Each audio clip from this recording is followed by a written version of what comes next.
সকালবেলা চোখ খুলতেই নজর পড়ে গেল ওই সাদা লম্বা বাক্সটিতে। তো তাড়াতাড়ি করে ব্রেকফাস্ট সেরে চলে আসলাম বাক্সটি নিয়ে একটু খুনসুটি করতে। হাই এভরিওয়ান, আমি খুশি। যখন এসি থেকে নেটটা বার করি তো দেখেই পুরো চোখটা আমার মোটা মোটা হয়ে গেল। তোমরা দেখলেই বুঝতে পারবে যে কারণটা কি। তো দেখো, এর মধ্যে এতটা নোংরা জমেছিল আমি বুঝতেই পারিনি। তাই বলি, যখন এটাকে আমি অন করি কেন এর কাজ এ ঠিক মতো করে না।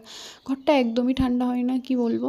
তো যাই হোক, দেখো কত নোংরা এর মধ্যে, পুরো নেটটা ভরে ঝুল, নোংরা ধুলোবালি সব কিছু জমে গেছে। আর আজকে ভাবলাম যে আজ আমি এসিটা ক্লিন করব, তারপরে আমার বাকি কাজ। তো এটা না সেরে আমি কিছুই করব না। তো সবার ফার্স্টে আমি এটা নিয়েই পড়ে গেলাম। আর হ্যাঁ বন্ধুরা, আমার ভিডিও তোমাদের কেমন লাগে অবশ্যই একটা কমেন্ট করে জানাবে। আর প্লিজ আমার নতুন পরিবারে তোমরা অবশ্যই আমার পাশে থাকবে, কারণ তোমরা পাশে না থাকলে আমি কিছুই না। যতই ভিডিও করি, প্লিজ তোমাদের সাপোর্ট চাই, তোমরা আমার পাশে থাকবে। আর হ্যাঁ, একটা কথা, মানুষের সব চাওয়া পাওয়া আশা কখনো পূরণ হয় না।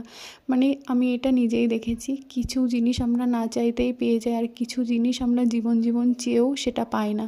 তো যাই হোক, তোমরা আমাকে সাপোর্ট করবে, জানি না কি হবে। আর ভালো লাগলে অবশ্যই একটা লাইক কমেন্ট করে দেবে। বাই বন্ধুরা।